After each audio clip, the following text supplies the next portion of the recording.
नमस्कार मित्रों, आप देख रहे हैं टीवी 20 न्यूज। मैं हूं आपके साथ अशोक वर्मा। अपने अपने क्षेत्रों की खबरों को देखने के बने रहिए हमारे साथ। अब शुरुआत करते हैं आज की ताजा खबरें। इस खबर के प्रायोजक हैं शांति ग्रुप ऑफ इंस्टीट्यूशन, अमौड़ा, गोसाई की बाजार, आजमगढ़, जिसके प्रबंधक हैं दीपक राय। प्रख्यात सिने स्टार व पूर्व सांसद शबाना आजमी आजमगढ़ से मुंबई के लिए देर शाम को रवाना हो गई। लेकिन इससे पहले उन्होंने कृषि कानून के से लेकर सीए एनआरसी मुद्दे पर अपनी राय रखी। कृषि कानून बिल पर वापस लेने पर उन्होंने प्रसन्नता जताई और यह भी कहा कि जिन किसानों की मौत हुई है उनके परिजनों को मुआवजा व नौकरी दी जाए। वही यह भी कहा कि जिस शिद्दत से आंदोलन चलाया गया उससे अच्छा कदम उठाया गया है। सीएए एनआरसी पर भी उम्मीद है कि सरकार अच्छा कदम उठाएगी। यह निर्भर करता है कि किस प्रकार से मूवमेंट चलता है। आजमगढ़ विश्वविद्यालय की स्थापना पर उन्होंने कहा कि इससे आजमगढ़ का नाम देश विदेश में जाना जाएगा और महिला सशक्तिकरण को भी मिसाल बनेगा। आजमगढ़ का नाम आर्यमगढ़ किए जाने पर उन्होंने कहा कि उनके नाम के साथ आजमी जुड़ा है और यह उनकी पहचान छीनने के जैसा होगा। आजमगढ़ का नाम कैफी आजमी की वजह से देश व विदेश में जाना जाता है। इस प्रकार शिवली नुमानी व राहुल सांकृत्यायन के नाम से भी जाना जाता है। इसलिए नाम बदलने से अच्छा है कि बुनियादी काम किए जाएं। पूर्वांचल एक्सप्रेसवे पर बीजेपी व सपा की भी सियासत पर भी उन्होंने कहा कि अखिलेश यादव ने यह कार्य शुरू कराया था, लेकिन बीजेपी ने इसे पूरा कराया। यह अच्छी बात है। क्या कुछ कहा और शबाना आजमी प्रसिद्ध सिने स्टार ने, वो भी आपको सुनवा देते हैं। बहुत खुशी हुई है, मुझे बहुत बहुत खुशी हुई है और मैं बहुत बधाई देना चाहती हूँ हमारे किसान भाइयों और बहनों को। और इससे ये साबित होता है कि प्रजातंत्र में जो प्रजा है उसकी आवाज़ सुनना बहुत ज़रूरी है।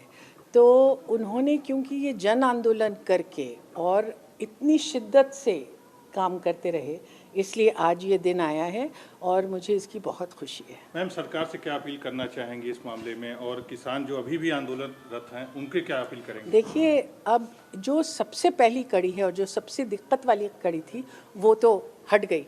मेन चीज़ वो है कि वो हट गई। अब उसके बाद जो निटी ग्रिटीज़ हैं, जिसमें ख़ास तौर से कॉम्पनसेशन की बात है, जिन लोगों की मृत्यु हुई है उनको कॉम्पनसेशन मिलना चाहिए। वो तो हम सरकार से उम्मीद ये करते हैं कि अगर कोई ट्रेन एक्सीडेंट भी हो जाए तो उसमें भी कॉम्पनसेशन मिलता है। तो जाहिर है कि अगर इस आंदोलन के दौरान वो हुआ है तो उनको कॉम्पनसेशन तो मिलना पड़ेगा। लेकिन इस वक्त जो इतनी बड़ी जीत हुई है वो जन आंदोलन और शिद्दत की वजह से हुई है और इनके साथ इंसाफ हुआ है, जिससे मुझे अखिलेश यादव जी ने कहा है कि ये जो हमारा रथ यात्रा निकल रहा था उसके डर की वजह से जो है कानून वापस लिया जाए, इस पर क्या कहेंगे? इस सवाल का जवाब आप खुद ही दीजिए।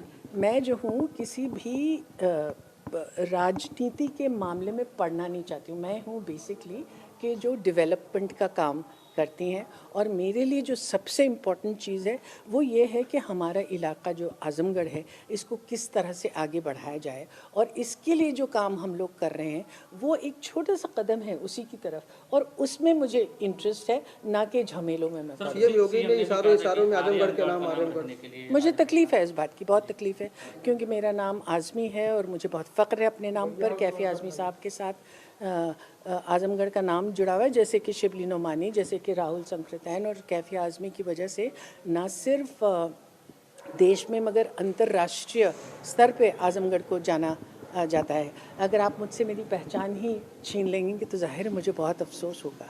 और मैं ये अपील करती हूँ कि नामकरण की बजाय अगर हम आज का जो हमारा युवा है और वो जितना परेशान है और उसको नौकरी की जितनी तलाश है, अगर हम उसकी तरफ काम मूवमेंट को अब एक अच्छा कदम उठाया तो हम उम्मीद करते हैं कि दूसरा अच्छा कदम भी उठेगा। मैम, पूर्वांचल एक्सप्रेसवे पे सपा और भाजपा दोनों सीट ले रहे हैं, किसका? देखिए, मैं आपको ये बता दूं कि सपा ने इसकी शुरुआत की थी और इसको कंप्लीट किया है बीजेपी ने। मुझे ऐसा लगता है कि ये इतनी बड़ी बात है, दोनों को मुबारकबाद मैं दूंगी, क्योंकि आमतौर पे होता ये जब एक सरकार कोई चीज़ शुरू करती है तो जब दूसरी सरकार आती है तो उसको गिरा देती है।